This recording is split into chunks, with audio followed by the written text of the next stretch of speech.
on est sur la commune d'Ambierle. Il y a un tout petit peu moins de 2000 habitants, mais on y arrive progressivement.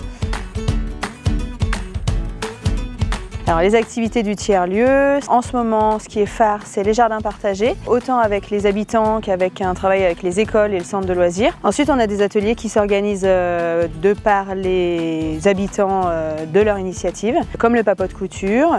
On a des ateliers numériques avec 3 niveaux différents pour répondre à toutes les demandes. Et puis, on a un petit peu d'encadrement, on a du dessin sur les enfants et un cours de dessin adulte qui va s'ouvrir à la rentrée. Là, on a vocation à ouvrir vraiment le tiers-lieu à des habitants qui ont des initiatives qui leur sont propres et qui ne sont plus du tout les nôtres pour mettre à disposition ce lieu. Donc j'anime un atelier couture.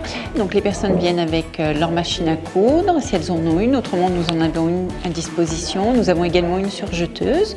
Donc elles viennent avec leur projet et elles viennent donc soit passer un bon moment puisqu'elles sont autonomes, soit elles viennent pour apprendre, pour se perfectionner. Il y a vraiment tous les profils. Suite à la demande de personnes qui sont venues nous dire on serait intéressés, nous, pour avoir des ateliers informatiques parce qu'on ne sait pas faire certaines choses ou on ne sait pas du tout l'utiliser et on en a besoin maintenant.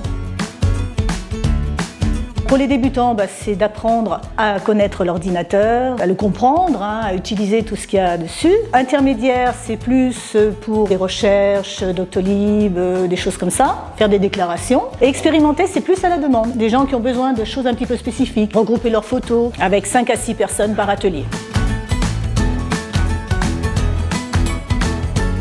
Les enfants du centre de loisirs, sur 2 journées, travaillent sur les buttes de permaculture qui ont été faites par les habitants auparavant. Il y a aussi la construction de la cabane. Les enfants ce matin sont venus avec une intervenante et donc cette dame vient et apprend aux enfants ce que sont les buttes et les différentes couches et comment on plante et à quel moment on peut arroser, etc.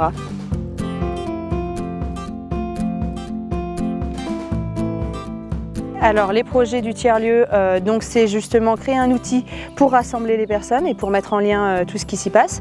Donc là, on proposera un café des parents de 8h30 à 9h30 ou 10h. Dans un premier temps, café des parents et ensuite on développera peut-être des thématiques parentalité sur d'autres moments.